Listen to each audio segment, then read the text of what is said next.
let's go to the Utah Jazz. The Utah Jazz have been just like Once the delight of the NBA. The Western Conference first seed Utah Jazz, you meant to say. The 9-3 Utah Jazz. And real quick, I didn't ask the question at the end here that I want to ask about all of these teams. So real quick on Minnesota, do you think their struggles are real or do you think those struggles are fake? Oh, I think those are very real struggles. Yeah, I agree with you. I think that what we've seen so far from Minnesota is like a pretty real problem situation. If you didn't get that from how Mark and I were talking. Yeah. But let's go to Utah now. Just the most fun team to watch for me right now. Yes. And I'll give you the floor first. I have like a little spiel I want to get into in terms of why I think they're winning games. But what have you enjoyed about the Utah Jazz so far? This is Sam. This is like my team so far this year. I think I've seen 10 of their games. They're so fun. They're very much for me. It's like watching 17-18 Pacers, 18-19 Clippers, just like the team that I think got. I mean, Utah was expected to finish even lower than either of those teams were that year because I think Pacers ended up winning 48, Clippers ended up winning 48. I know Pacers were supposed to win 35 that year because they were pegged before the season. This Jazz team, to me, it's just been – I love what they do. They know what they have. They're like, okay, we have a lot of fast guards who can hit shots off the dribble.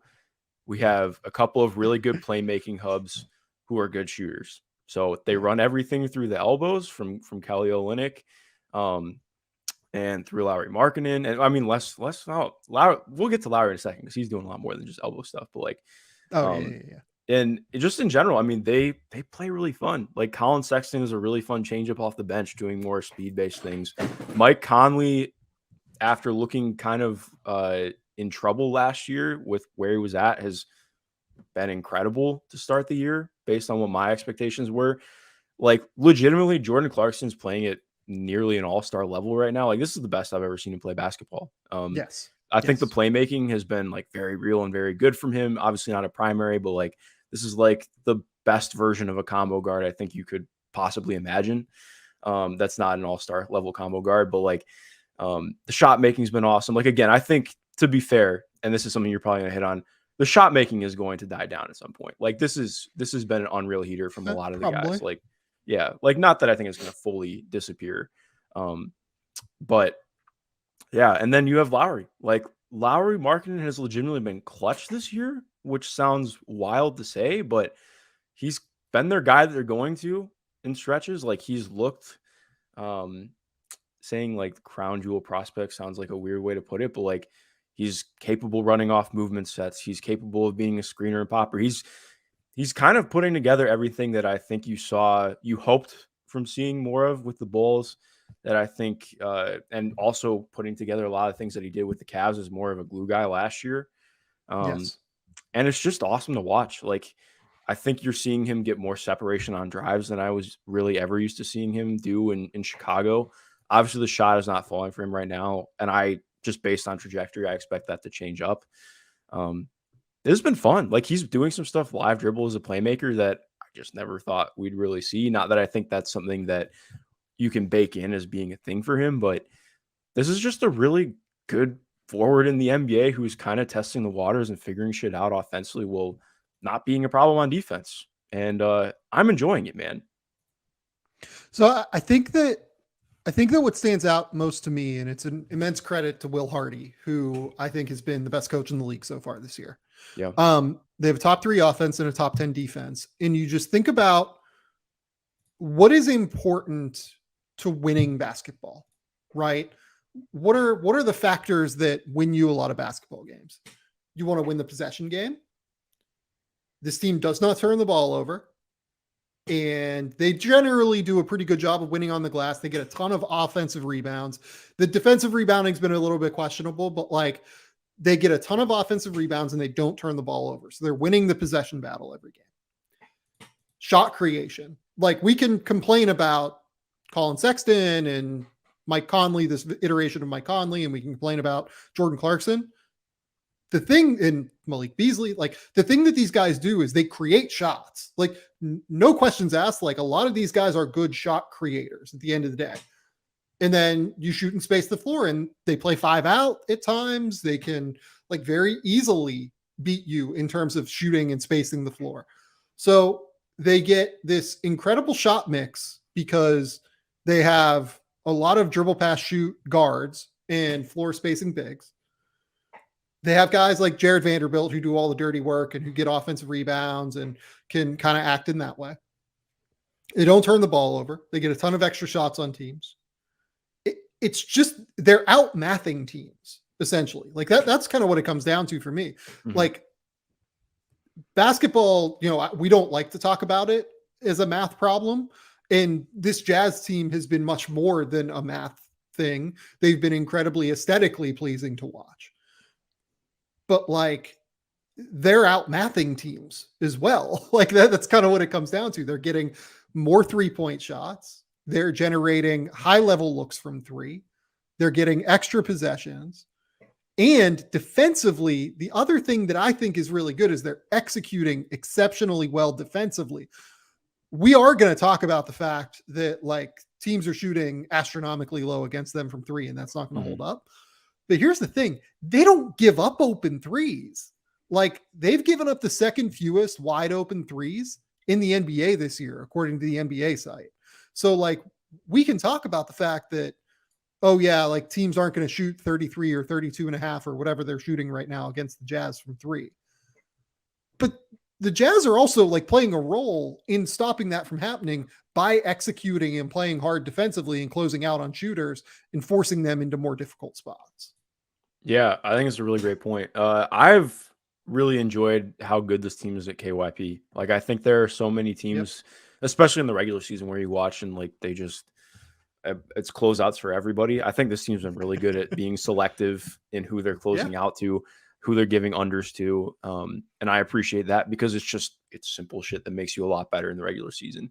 And like you were mentioning on offense, I think outmathing I totally agree with. But what's interesting too is like it just never feels, and it's not even about math. It's just more like it just never feels like there's a bad shot. Like they are so good at just okay, this is not my shot. I'm moving the ball. Like there's nobody forcing anything.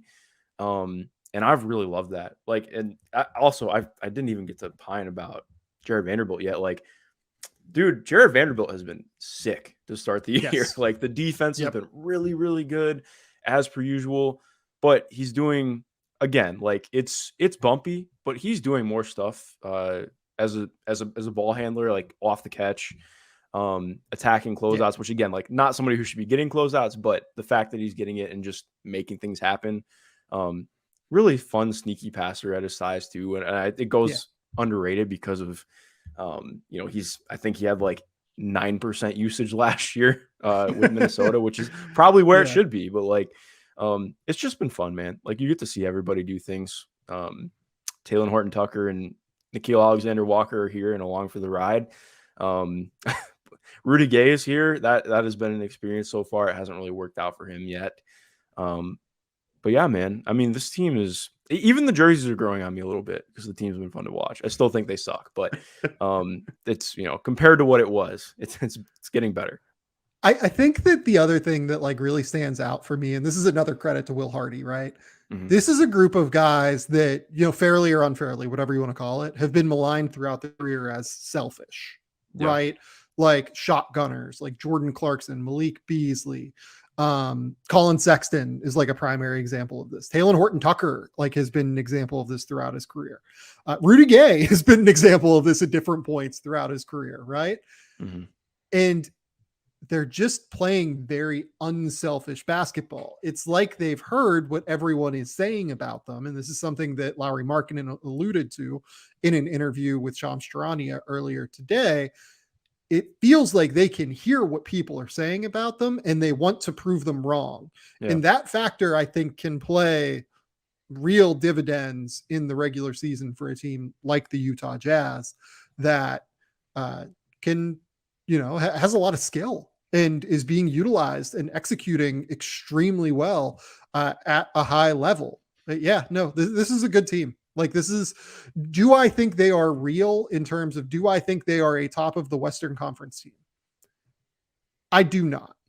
I don't, to be honest. I think that eventually opponent shooting will revert back to the mean. and some of these close wins will become close losses, and it will be a little bit more difficult for them. And I also think that teams will start to get better at frustrating Lowry and playing off of Jared Vanderbilt and just kind of gumming up the works a little bit for Utah's offense. Like, I don't think they will finish with a top 3 offense in the league, but I do think this team is too good to tank right now.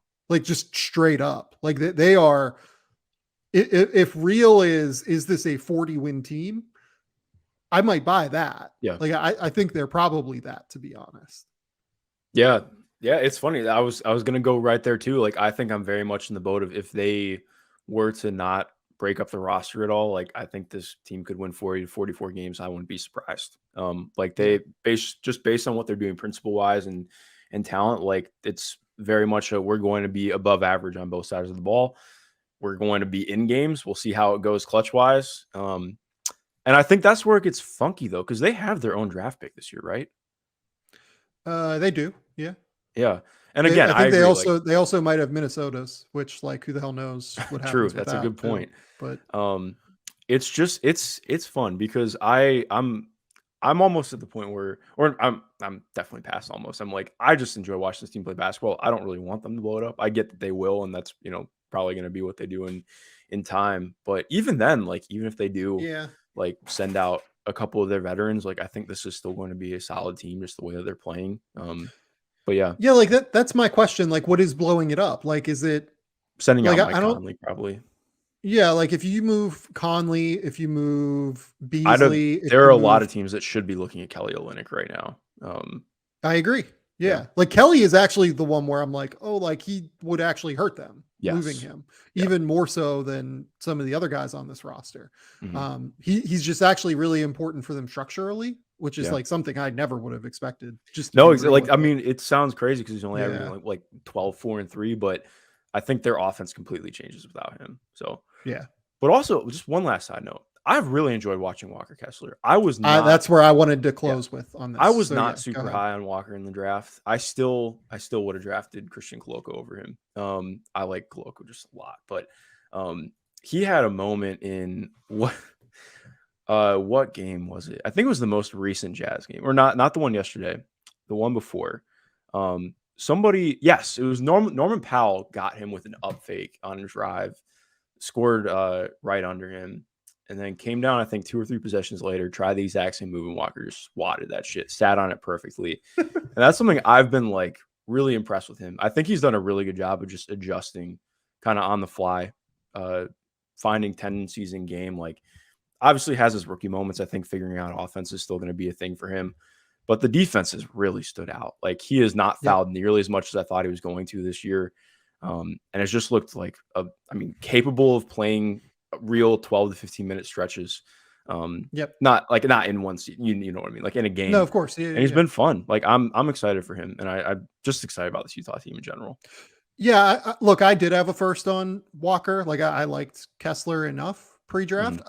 I think that he looks good for a 20th to 30th overall pick, if only because I'm still worried about what it looks like in the playoffs. Like, I don't know if he's going to be able to defend in the playoffs. And for me, like if it's a big that might not be able to defend in the playoffs, somewhere in the 20 to 30 range sounds right. But he's been great so far. And he looks like he's going to hit that mark in terms of being a very effective player for the Utah Jazz moving forward.